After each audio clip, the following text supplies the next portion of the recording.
नमस्कार, मैं डॉक्टर ऋचा समाधिया हूँ।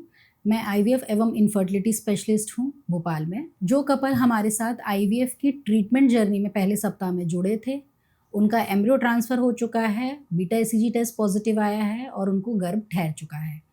बीटा एसीजी टेस्ट जब हमने किया था, उसके 2 सप्ताह के बाद हम पहली सोनोग्राफी करते हैं।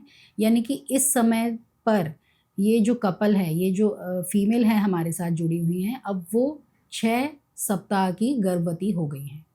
यानी कि अब उनको आईवीएफ द्वारा प्रेगनेंसी रुक चुकी है और पहली सोनोग्राफी तक 6 सप्ताह कंप्लीट हो जाते हैं। तो आइए मेरे साथ आप आईवीएफ की प्रेगनेंसी जर्नी में जुड़ते हैं। तो जब पहली सोनोग्राफी होती है तब 6 वीक्स कंप्लीट हो जाते हैं और इस समय जो सोनोग्राफी की जाती है उसको वायबिलिटी स्कैन या अर्ली प्रेगनेंसी स्कैन बोलते हैं। ये सोनोग्राफी ये सुनिश्चित करता है कि जो भ्रूण हैं वो कहाँ रुके हैं, गर्भाशय में ही रुके हैं, फैलोपियन ट्यूब्स में तो नहीं रुक गए हैं। जितने भ्रूण हमने डाले थे उतने पूरे भ्रूण रुक चुके हैं। यानी कि अगर हमने 2 भ्रूण डाले तो दोनों भ्रूण में से कितने भ्रूण रुके, यानी कि सिंगल प्रेगनेंसी आई है कि ट्विन प्रेगनेंसी आई है, ये इस समय की सोनोग्राफी में पता चल जाता है। कहाँ प्रेगनेंसी रुकी है ये पता चल जाता है। जो भ्रूण है उसकी कार्डिक एक्टिविटी यानी कि हार्ट बीट आई है कि नहीं आई है, ये भी इस सोनोग्राफी में मालूम चल जाता है। जैसे ही हार्ट बीट आ जाती है उस समय पर मिसकैरेज के चांसेस भी काफ़ी कम हो जाते हैं।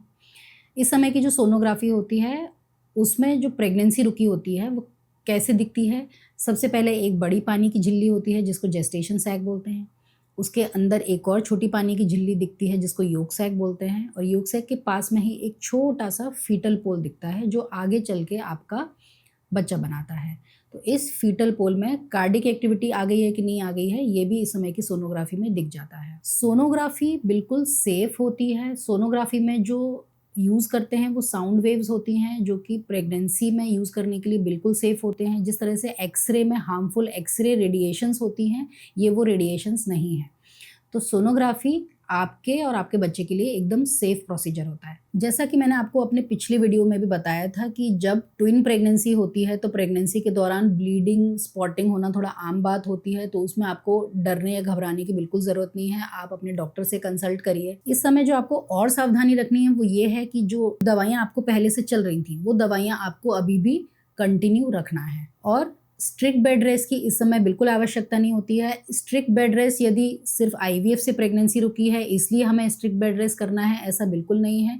ये प्रेगनेंसी के दौरान जो कंडीशन है उस पर डिपेंड करता है कि हम आपको बेड रेस्ट एडवाइस कर रहे हैं कि नहीं। जैसे कि थ्रेटेंड मिसकैरेज यानी कि खून का थक्का अगर प्रेगनेंसी के आसपास जमा हो गया है या आपको ब्लीडिंग, स्पॉटिंग अत्यधिक मात्रा में हो रही है और अंदर भी खून का थक्का जम रहा है, इस कंडीशन में हम कंप्लीट बेड रेस्ट के लिए कई बार पेशेंट को एडवाइस करते हैं।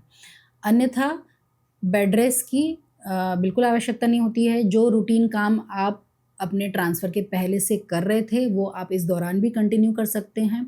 बहुत हैवी एक्सरसाइजेस ना करिए, हल्का फुल्का माइल्ड एक्सरसाइजेस, योगा, प्राणायाम आप इस समय भी कंटिन्यू कर सकते हैं।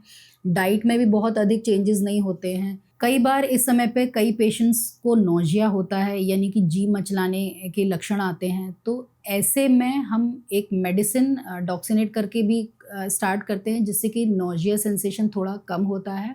ये नौजिया सेंसेशन हमारे ब्लड में बढ़ रहे बीटा एसीजी हार्मोन की वजह से होता है। ज़्यादातर महिलाओं को ये सुबह के समय ज़्यादा होता है। तो जैसे ही आप बेड से उठते हैं, उठने से पहले ही अगर आप कुछ स्नैक्स के फॉर्म में ले लेते हैं तो कई बार ये सेंसेशन कम हो जाता है। हम इस समय प्रेगनेंसी में क्या खा सकते हैं, क्या नहीं खा सकते हैं, क्योंकि कई पेशेंट्स को नौजिया होता है तो बहुत अधिक नहीं खा पाते हैं, बहुत बल्क मात्रा में भोजन नहीं ले पाते हैं। तो ऐसे में आप अपने मील को छोटे-छोटे मात्रा में डिवाइड करके हर 2-2 घंटे में जो भी आपको टेस्ट में अच्छा लग रहा है या डाइजेस्ट हो रहा है आप वो ले सकते हैं। इस समय पर कई पेशेंट्स को टेस्ट चेंजेस भी होते हैं। कुछ पर्टिकुलर फूड अच्छा लग रहा है, कोई पर्टिकुलर फूड नहीं अच्छा लग रहा है, किसी चीज़ का स्मेल अच्छी लग रही है, किसी चीज़ की स्मेल से बहुत ज़्यादा परेशानी होने लगती है। तो आपको क्या खाना है और कितनी कितनी मात्रा में खाना है वो आप अपने इस समय के जो अल्टर्ड टेस्ट है उसके अनुसार ले सकते हैं, लेकिन इंश्योर करिए कि आप हर 2-2 घंटे में कुछ कुछ थोड़ा थोड़ा ले रहे हैं। और अपने वाटर का इंटेक भी इस समय बहुत अच्छा रखिए।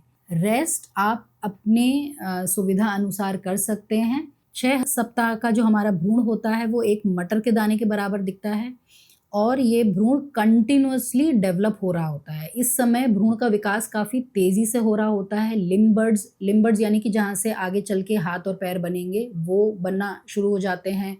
जहाँ से ब्रेन का डेवलपमेंट होगा वहाँ पे एक बल्ज दिखने लगता है, जहाँ से हार्ट बनेगा वहाँ पे भी एक छोटा सा बल्ज दिखने लगता है। ये समय काफ़ी क्रिटिकल पीरियड होता है।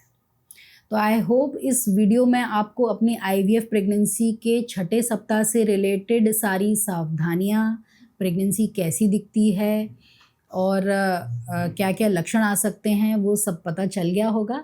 लेकिन फिर भी अगर आपको अपने ट्रीटमेंट से रिलेटेड कोई भी डाउट है, कोई भी मन में सवाल आ रहा है तो आप प्लीज़ मुझे कमेंट सेक्शन में ज़रूर पूछिएगा। Thank you so much. अगले सप्ताह में हम आईवीएफ की प्रेगनेंसी के 7वें इम्पॉर्टेंट सप्ताह के बारे में बात करेंगे।